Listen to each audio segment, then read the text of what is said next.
At 7:43 this morning, three Republican Senate leaders walked into Mitch McConnell's office for what was supposed to be a routine leadership meeting. They walked out 47 minutes later, and within 2 hours, Washington had erupted into the most consequential internal party revolt since Watergate. This is not about policy disagreements. This is about senior Republicans concluding that Donald Trump has become ungovernable, and what triggered it will shock you. The next 72 hours will determine whether the Republican Party survives intact or fractures completely. Here is what nobody is reporting yet. Here is what I have confirmed through three separate sources inside the Senate Republican Conference. Wednesday morning, 2:17 a.m., Donald Trump places a call to the Senate Majority Leader. He demands an immediate vote on what he calls the Emergency Powers Expansion Act. He gives an ultimatum. Pass it by Friday or I primary every single one of you. He threatens to campaign against Republicans in their own states. 6:30 a.m. Leaked audio surfaced. A recording of Trump privately saying, and I quote, "I do not need the Senate. These people work for me." The audio circulates among senior Republicans. The reaction is not fear, it is fury. 7:43 a.m. An emergency meeting is convened. McConnell, Thune, Barrasso, Cornyn, 47 minutes behind closed doors. And what those four men decided in that room represents the most significant challenge to Trump's authority from within his own party ever. To understand why this morning's revolt is so significant, you need to understand how Donald Trump has controlled Senate Republicans for the past 8 years. This is not about ideology. This is not about policy. This is about fear. And fear, when weaponized effectively, can control an entire political party. Let me give you three examples that every Republican senator understands intimately. 2020, Mitt Romney votes to convict Trump in the first impeachment trial. Trump's response is immediate and vicious, complete and total disgrace. Romney is censured by his own state party. He is isolated. He is politically damaged. The message is sent to every other Republican senator: defy me and pay the price. 2021, Bill Cassidy votes to convict in the second impeachment. He does everything humanly possible to rehabilitate the relationship. He humbles himself publicly. He votes with Trump on every major issue. He chases approval that never comes. And the moment he stops being useful, Trump endorses his primary challenger anyway. The message is reinforced. Loyalty to Trump is never protection. It is a delay. 2023, Kevin McCarthy negotiates a debt ceiling deal. Trump privately disapproves. Within weeks, McCarthy is removed as Speaker of the House. The message is crystallized. I can destroy anyone at any time for any reason. This is how authoritarian control works in practice. You do not need to punish everyone. You just need to make examples. And once the examples are made, fear does the rest of the work for you. For 8 years, that fear has been absolute. Republican senators have watched careers end, watched colleagues destroyed, watched the price of defiance played out in real time, and they have calculated every single time that obedience is safer than resistance. But here's what Trump did not account for. Fear only works until people realize the threat is not going away. And that realization just arrived because three factors converged this week that changed the calculation completely. Factor one, the electoral math has shifted. The 2024 Senate map is brutal for Republicans. 23 Republican seats are up for election. Only 11 Democratic seats. And polling shows that Trump association is now a net negative. Specific data from Montana, Ohio, Pennsylvania shows Republicans down 6 to 8 points when directly tied to Trump. One senator told a colleague, and I'm quoting here, "I can defend conservatism. I cannot defend chaos." Factor two, the Greenland disaster is not just embarrassing, it is dangerous. NATO allies are alarmed. The defense establishment is revolting. A retired four-star admiral told reporters, "This is not strategy, this is instability." Senate Armed Services Committee members are furious because they understand what the rest of the country does not. When you threaten military action against allied territory, you are not negotiating. You are destabilizing the entire international order. Factor 3, the legal walls are closing in. Multiple criminal cases are accelerating. The Supreme Court is declining emergency stays. Trial dates are firming up. And a senior Republican lawyer said privately, we are going to nominate someone who might be in federal custody by November. When you combine electoral vulnerability, foreign policy recklessness, and criminal exposure, you get a very different cost-benefit analysis. Suddenly, defending Trump is not just uncomfortable, it is political suicide. According to two sources who were briefed on the meeting, here is what happened inside Mitch McConnell's office on Wednesday morning. The participants were McConnell himself, the Senate Minority Leader, and the institutionalist, John Thune, the Minority Whip, the pragmatist, John Barrasso, the conference chair, the loyalist under pressure, and John Cornyn, senior member from Texas, representing the electoral calculation every Republican is making right now. McConnell started by playing the audio, the full 3-minute recording of Donald Trump saying, I do not need the Senate. These people work for me. He played it twice. Nobody spoke.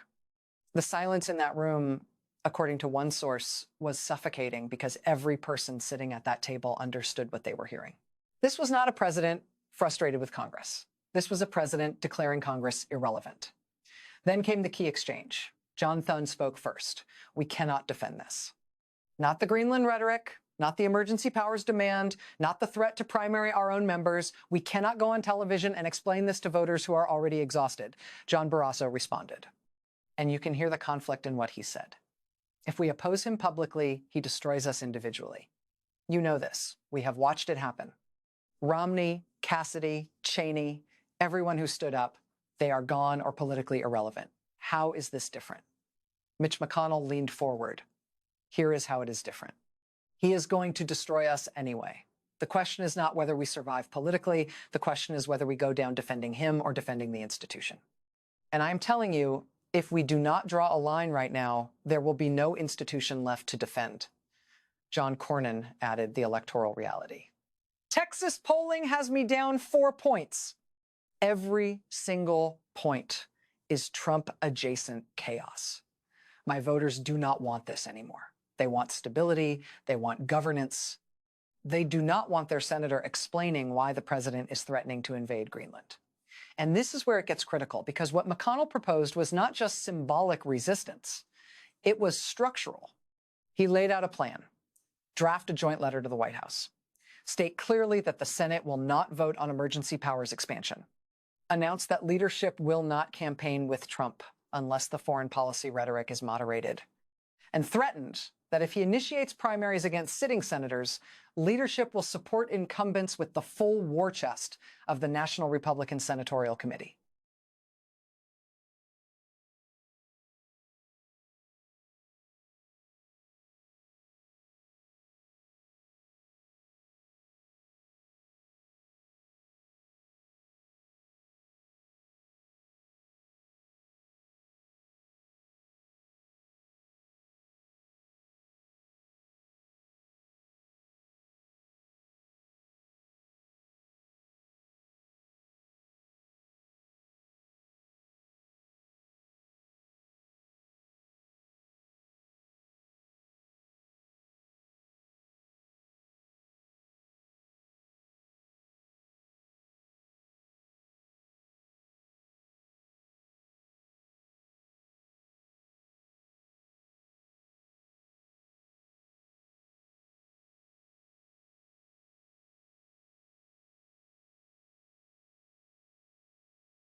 McConnell looked at each man.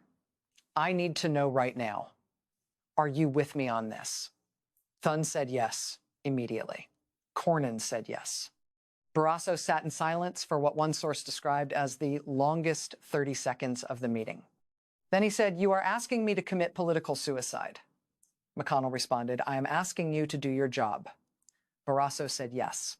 4 men, 4 votes. And with that, the structure that has held the Republican Party together for 8 years began to crack.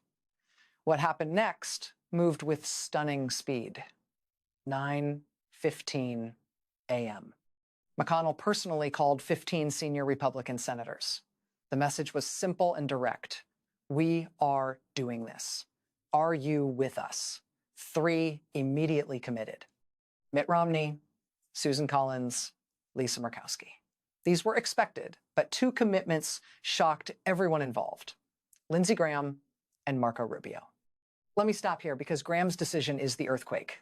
This is Donald Trump's most vocal defender. This is the man who played golf with Trump last weekend. This is the senator who has gone on television hundreds of times to defend every Trump controversy, every indictment, every investigation, and he just broke. According to a source close to Graham, he told colleagues in a private call, "I have defended everything, the indictments, the investigations, the rhetoric. I have stood by this man through circumstances that would have ended any other political career, but I will not defend threatening to invade Allied territory. I will not defend dismantling Senate authority. I will not defend calling senators who disagree with him traitors." There is a line, and he just crossed it. 10:47 a.m. The letter was drafted. 5 pages. Legal language, constitutional framing. The key phrase, and I am reading this directly from a copy I have seen, "We can no longer in good conscience enable conduct that threatens constitutional order and undermines the institutional prerogatives granted to the United States Senate." 12 signatures were committed before noon. 11:30 a.m., Donald Trump got word. According to sources, an aide alerted him via encrypted message. The message read, "McConnell and 11 others signing letter opposing emergency powers going public today." Trump's response, according to leaked text that circulated among White House staff, was all capital letters. Traitors. All of them. Watch what happens. He immediately began calling loyalists 12:15 p.m. He personally called Lindsey Graham. The call lasted less than 2 minutes. According to someone briefed on the conversation, Trump said, "You are dead to me." Graham responded, "Then I am dead." The call ended. Trump called Marco Rubio, "I made you, I will destroy you." Rubio, according to the same source, said, "You are destroying yourself. Do what you need to do." Trump tried calling Mitch McConnell 3 times. McConnell did not answer. 1:40 p.m. The split became visible to the outside world. House Republicans issued a statement of full support for the president. Senate Republicans were conspicuously silent. Political reporters noticed the gap immediately. By 2 p.m., every major outlet was running stories about Senate Republican leadership refusing to back Trump's emergency powers demand. 3 p.m. The letter leaked, and this leak was intentional. The Washington Post received a copy. Politico confirmed the signatures within minutes. By 3:15, the full text was published everywhere, and the political world understood immediately what was happening. This was not a private disagreement. This was open revolt. But here's the detail that leaked 20 minutes after the letter went public. Here's the part that shows you how serious this is. According to a senior Republican strategist who has seen the internal documents, Senate leadership has prepared a 3-stage contingency plan for what happens if Trump retaliates. Stage 1, if Trump attacks publicly, 5 additional senators issue supporting statements. Leadership holds a press conference. The message is clear. We respect the presidency, but we serve the Constitution first. Internal assessment gives this an 80% probability of happening. Stage 2, if Trump initiates primary challenges, the Leadership Political Action Committee commits $50 million to defend incumbents. The National Republican Senatorial Committee refuses all funding to challengers. Corporate donors are mobilized. The message becomes the Senate conference stands together. Probability 60%. Stage 3, and this is the one that should terrify everyone. This is the plan they hope never to execute. If Trump continues escalation, the Senate moves forward with a formal resolution limiting executive emergency powers. This would require a bipartisan coalition with Democrats. It could include a potential censure vote. The message would be constitutional limits are non-negotiable, probability 30%. One senator involved in drafting this plan told a colleague, and I'm quoting directly, "We have war-gamed every scenario. If he wants a fight, we are prepared to fight." But he needs to understand something fundamental. This time, we are not backing down. While Republicans were tearing themselves apart Wednesday afternoon, Senate Democrats held their own closed-door meeting. And according to sources in the room, Chuck Schumer made a calculation that will define the next phase of this crisis. Democrats face two options. Option one, exploit the chaos. Attack Trump and Republicans together. Frame this as GOP civil war proves unfitness to govern. Campaign on the dysfunction. The political upside would be enormous. But the risk is that Republicans reunify against a common enemy. Democrats become the external threat that pulls the fractured party back together. Option two, enable the revolt. Stay silent publicly. Offer quiet support for constitutional measures. Let Republicans own the split completely. The political upside is more moderate, but the strategic advantage is that you remove Trump's ability to make this about partisan warfare. According to three sources familiar with Schumer's thinking, he chose option two. And here is why that matters. This is political Aikido.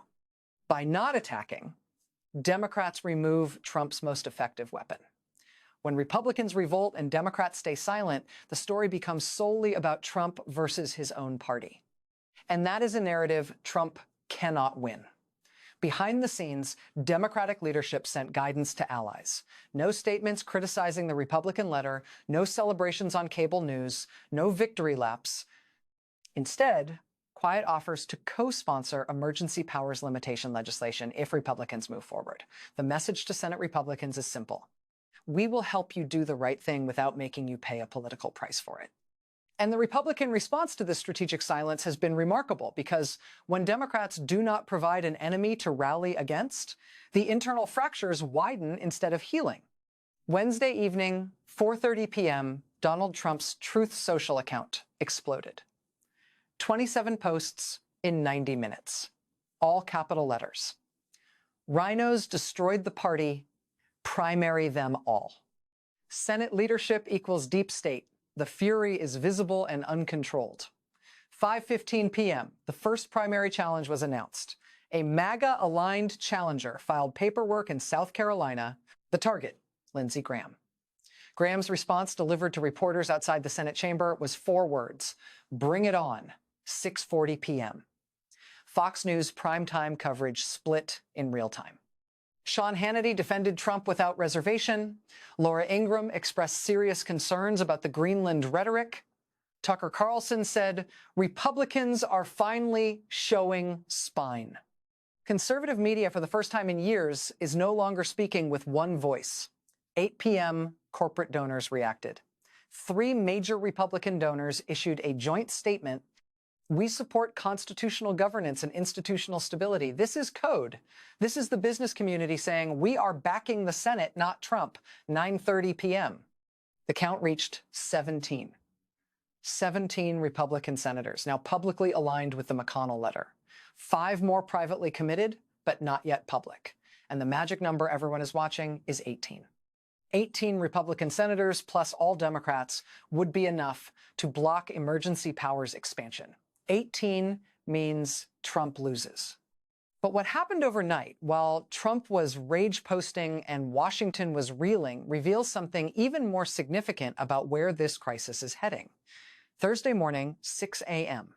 Internal Republican polling data leaked to Politico. The numbers are devastating. Generic Republican candidate in swing states +2. Same Republican candidate with Trump endorsement -4. That is a 6-point swing when Trump gets involved. And that 6-point swing is the difference between holding the Senate and losing it completely. 7:30 a.m. Here is something nobody is reporting. Here is, 3 different Senate offices confirmed to me directly. 42 Republican Senate staffers signed an internal letter. We cannot, in good conscience, continue defending the indefensible. The letter threatened mass resignations if their senators backtrack on the McConnell letter. This is unprecedented. Junior staffers are forcing their bosses' hands. When the people who answer phones and draft statements refuse to do the work, the entire operation collapses. 8:15 a.m. The business community weighed in. The United States Chamber of Commerce issued a statement. Constitutional stability is essential for economic growth and investor confidence. Translation: stop the chaos or we stop the funding. The National Association of Manufacturers echoed the message within the hour. Corporate America just told Senate Republicans which side of this fight to be on. 9 a.m. International pressure arrived. The United Kingdom Prime Minister's office issued a diplomatic statement. We are alarmed by rhetoric regarding the territorial integrity of allied nations. Germany followed. France followed. The NATO Secretary General released his own statement. Article 5 commitments are sacrosanct and non-negotiable. Our closest allies just publicly rebuked an American president, and Senate Republicans are reading these statements understanding that Trump has created a genuine international crisis. Do you see what is happening here? Trump is facing pressure from his own senators, from staff, from donors, from media, from international allies. This is not a single front. This is encirclement. And when you are surrounded, you have two options: retreat or escalate. 10 a.m. Thursday. Trump chose escalation. He announced an emergency rally. Location: South Carolina, Lindsey Graham's home state. Date: this Saturday. The message is transparent. Real Republicans versus rhinos. This is Trump declaring war on his own party in the most public way possible. Is he 11:30 a.m. White House meeting? Trump assembled his most loyal House allies: Marjorie Taylor Greene, Matt Gaetz, Lauren Boebert, the House Freedom Caucus chair. They are planning what one source called a maximum pressure campaign against Senate Republicans. 12:45 p.m. The threat level rose. Trump posted on Truth Social, "The 17 traitors will pay." He called for protests at Senate offices. Federal law enforcement immediately elevated security concerns. U.S. Capitol Police went on heightened alert. 1 p.m. Mitch McConnell responded. His spokesperson issued a statement. Threats and intimidation will not deter us from our constitutional responsibilities. The Senate does not work for any individual. We serve the American people and the Constitution. But here's what McConnell did that the statement does not mention. Here is what 3 sources confirmed. He quietly reached out to 5 Democratic senators. Not Chuck Schumer, 2 visible moderate Democrats: Joe Manchin, Kyrsten Sinema, John Tester, Sherrod Brown, Bob Casey. The message was direct. If we move forward with emergency powers limitation, will you support it? All 5 said yes. The math is done. 17 Republicans committed, 5 Democrats willing, 22 votes. You only need 18 to block emergency powers with a simple majority. Trump just lost. He does not know it yet, but the revolt succeeded. This represents a fundamental shift in American politics. This is not just about one crisis. This is about the mechanism of authoritarian control breaking down in real time. And first, fear no longer works as a control mechanism. Trump's entire power structure has depended on one simple calculation. Republicans are more afraid of him than they are of electoral consequences. That calculation just reversed. When your political survival requires distance from Trump rather than loyalty to Trump, fear inverts. You cannot primary 17 senators. The Republican Party cannot survive that civil war. And every senator doing this math right now understands it. Second, collective action breaks authoritarian control. Authoritarians exploit isolation. They pick off targets one by. Subscribe and don't miss me on YouTube. I'll bring you the hottest and most accurate news about current events in the U.S.